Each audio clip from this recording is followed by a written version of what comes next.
আপনি সিনেমা দেখেন না? না। এই জন্যই তো বলি, আমি টিপু সুলতান। মানুষের চোখ দেখলে বুঝতে পারি কে কি চায়। আপনার চোখ কেন পড়তে পারি না? কারণ আপনি সিনেমাই দেখেন না। সিনেমা না দেখলে প্রেম আসবো করতে? সিনেমা দেখেন। সিনেমা দেখার উপকারিতা কি জানেন? এক তো তার আমার মতো গল্প বলতে পারবেন, আর দুই, জীবনে প্রেম আসবো। সিনেমা দেখেন, চাকরিটা বাঁচান।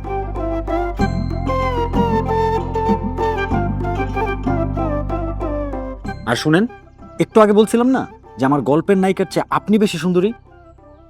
আপনি আমার কথাটা মিথ্যা বলছিলাম। নিজের চেয়ে আয়নায় দেখেন।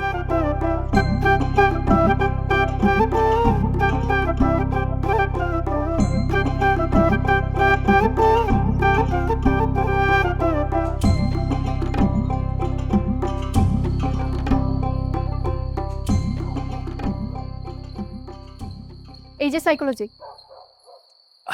আবার কি ঝামেলা হইলো? আপনার পুরোটাই তো একটা ঝামেলা। আমি কি ঝামেলা করলাম? এই যে আপনি আফজাল সাহেবকে মিথ্যে মিথ্যা বলে গল্প শোনান, এগুলো তো একটাও সত্য না, সবগুলোই মিথ্যা। তো মিথ্যা গল্প কি সত্য হবে?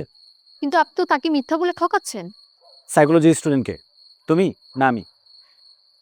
আপনি। তাহলে একটা মানুষ যদি নিজ থেকে ঠকে আনন্দ পায়, তাতে তোমার এত জ্বলে কেন? তোমাদের মেয়েদের না এই একটাই সমস্যা, কারো সুখ শান্তি তোমরা দেখতে পারো না। আর এই জন্য আমার প্রেমটাও হয় না। এই যে জনাব, আপনার মতো রসকসীন মানুষের সাথে কোনো মেয়ে জীবনে প্রেম করবে না। আমি কিন্তু মানুষের চোখ পড়তে পারি।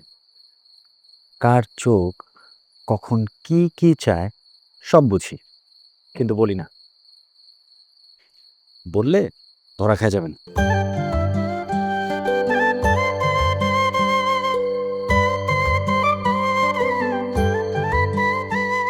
ছি, কি তিতা। এই মিয়া, আপনি মিথ্যা কথা কেন বললেন? আপনি নাকি কফি খাচ্ছেন?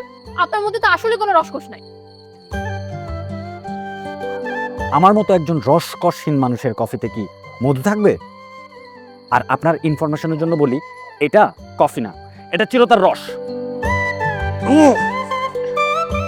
আলেয়া, আলেয়া, আলেয়া।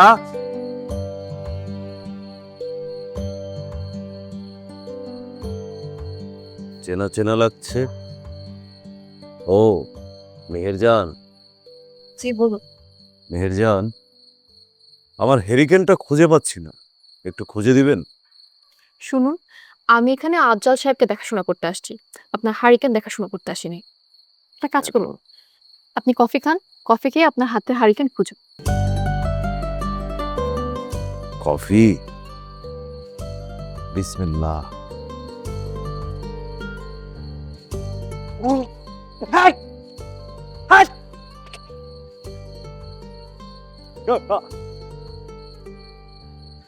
হেরিকেন?